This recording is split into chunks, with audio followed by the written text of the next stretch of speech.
Social distancing is changing the way people use dating apps. Another thing that's going and changing altogether. So, yeah, I've tried a little bit of online dating as of late. I tried a few different places out. At the moment, I'm really only on Hinge. That's the only one I'm really getting any real response that I'm actually been enjoying so far. And that's about it. They're really at this point, if you are single and you're trying to get yourself out there, should be noticed. Well, kind of sucks right now. And the thing was, I was talking to a girl here and there, and less of a filter these days. Not listening to listening so much to what people are saying about, what to say and what not to say when you're trying to date. I've been trying to get rid of all that altogether. So I've done that in a little while, and it's been working for me. I feel like I'm feeling much more, like you get a lot more talkative, a little more communicative. And now I'm stuck, confined for coronavirus, and that's what sucks. Anyway, so here's what we got. Social distancing, that's the new phrase. Well, dating apps are now being used for people to go ahead and just basically just teleconference each other. Online date, literally online dates. No dating really whatsoever, no interaction, no intercourse, no nothing, no courting, no dating a real person, holding hands, things like that. We're not getting into that. And, what's going to change after all that? So Forbes talks about it, and they say this. But first, we're going to do this. I know I see other shows that do the same thing, and I'm going to do it right now. But look, I'm going to ask you guys, because I do not have, and you'll see from my previous video, I don't have Lyft or Uber, which was my secondary line of, a little bit of discretionary income that I can have. So I can have money to do other things like vacation and do things like that. I don't have that right now. But what I do have that I'd love for all of you to go and help me out with, obviously people are looking to go and do shopping, and you don't want to go to the grocery stores. You don't want to go to the wholesale stores. You don't want to go out. But Amazon will go ahead and take care of all your needs, and they'll deliver to your house. Obviously, everybody right now in the current environment, they are getting deliveries sent by Amazon. So I have a personal link for all of you to go ahead and check out. Please do your orders through kingofamazon.com, because King of Podcast shops at kingofamazon.com. That is where you go. When you go to kingofamazon.com, you're actually going in to the Amazon site. But then every order that you make will then go towards yours truly to help out the podcasts that I do, and to help, put a little income back in the pocket. And I'd like to go and be able to do things where I can also donate to certain causes that'll be out there, or donate to certain people that I know I'm trying to talk to, or that that I know that could really use the help. I'll be able to donate some of that money back over to other people, other causes. Do my share with what you do as your share. So I hope you'll consider helping me out in this time of need. King of Podcast shops at kingofamazon.com. Again, that's just the Amazon page. You're just going to amazon.com, but you're going through my special link, kingofamazon.com. I hope you'll consider that. And of course, if you're looking for anything I'm doing when it comes to all my podcasts, you can go over to kingofpodcast.com. Again, kingofpodcast.com. That's where I do all my programming when it comes to the Ressica's Real podcast, the Broadcasters podcast. Ressica's Real, self-explanatory. Broadcasters podcast about the media and the people that are the content creators in the media, like myself and others that might be watching this. And this show right here, when I'm not podcasting, all that's linked right there, plus all my full-time work at webmasterradio.fm, cannabisradio.com, and so much more. Go there, check it out, kingofpodcasts.com. You'll see it's a wrestling site. Soon it'll be a new page that'll be put together that'll have all my projects all in one. You can check out for yourself. You can listen to different things that I do. If you want to hire me, whatever you want to do. But there you go. That's all I wanted to go mention about that. Back to the story now. So social distancing is changing the way people are using dating apps. The CDC is advised now against gatherings of more than 50 people in order to reduce the spread of COVID-19. So, blah, blah, blah. Now, people have reported seeing profiles which joke about someone looking to isolate and chill with. Oh, God.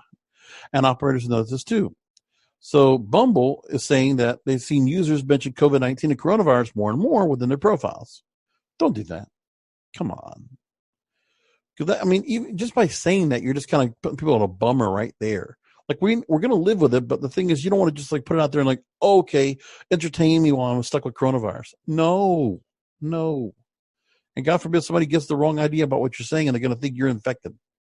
Think they'll be infecting you over the phone or the video or FaceTime or something. So Bumble's currently pushing its video chat feature, which actually, when I'm talking about here on When I'm Not Podcasting, the online dating was trying to go to video in the first place. So now they're just getting a chance to roll it out in real time. So they want to keep the dating life original, they say. Quote, right now we're committed to powering positive and healthy virtual connections. I'm going to hate it if this becomes something that people think, oh, well, we can just meet up virtually. We already know there's an issue about e-girls and simps. I've talked about that on the show. We don't need that to happen either. But God forbid, here we go. 25 million people in the U.S. use dating apps. Now, what is going to happen is, dating apps are going to be used for the reason of, oh, let's just be friends. Okay. Watch that happen now. We're going to get pen pals now. So the dating apps will be useless for what they are. But, if some people don't want to use the platforms because that's the way to go to meet people, okay. If that's what you feel like doing, go right ahead. So there's also some other apps that are out there. There's Her, an app for lesbian, queer, bisexual women, and non-binary people, which users can share posts and create discussion threads. It's getting a lot of growth right now. 15% increase in conversations, as of Sunday, March 15th. And there are also other ones. There's a relationship app called S'more. Got a 30% increase in daily activity, 15% rise in people using voice recordings. That's what WhatsApp does. And that does a pretty good job. But, whatever. And people's increased willingness to engage in proper conversations has been remarked on by users. And one talked about in Mashable, Rachel Thompson, she says, over the past week or so, I've been chatting to a few matches, and the conversation feels more relaxed, like we've shed the facade, and we don't feel the need to pretend we're cool. We've talked at great length about the books and TV shows we're watching while we're staying at home. Well, people can't just be, they have to be gadflies. They have to go out and go talk to somebody. So if they feel like this is the one way they want to go and do that, okay, whatever floats your boat.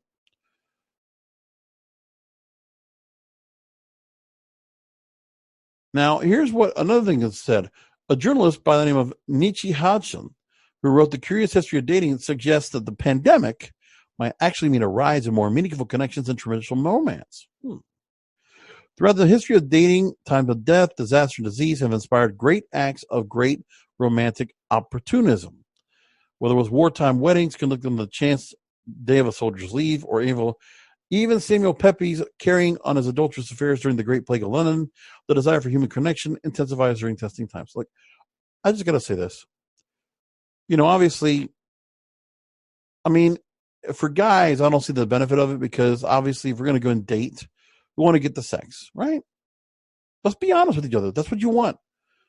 One thing I've been learning myself is that, I kind of quit, I always had a thing where I didn't bring up anything sexual or anything dirty or naughty. But the truth is, women expect that of a guy. And the thing is, if you're just going to be friends, well then, guys, remember, who are you talking to right now? They're probably just going to want to be friends. Because nobody's going to make the interaction and actually make the step.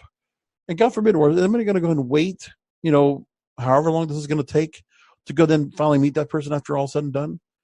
I guess for some women, the long distance relationship idea might be good for them because this might be something that'll help them out. Okay. Like I might be talking to a couple of girls right now that are out of town, but, I just keep up with. But the truth is, yeah. One of the things is, instead of having to worry about trying to meet perfect strangers online dating, one thing I would also recommend as well, and this is what I've done, is that there are people that you have not talked to in a while. If they're just Facebook friends or if they're people that you met off of Instagram or whatever, take some time to actually start calling these people. How about people you're familiar with? Or maybe there was somebody that was a lost connection you want to reconnect with. That will probably be a better bet than it would be, just talking to just random people that you don't know. And obviously you're doing it out of attention, maybe a little bit of despair, things like that. Those kind of things shouldn't be what you're doing it for, but I just put that point in mind. I just see that right there, and it's just something that's quite interesting. But we're going to see how that works out. Obviously, if people weren't so interested in online dating as of late, well, it comes back now. In this new age, it could be something where online dating gets a renaissance again.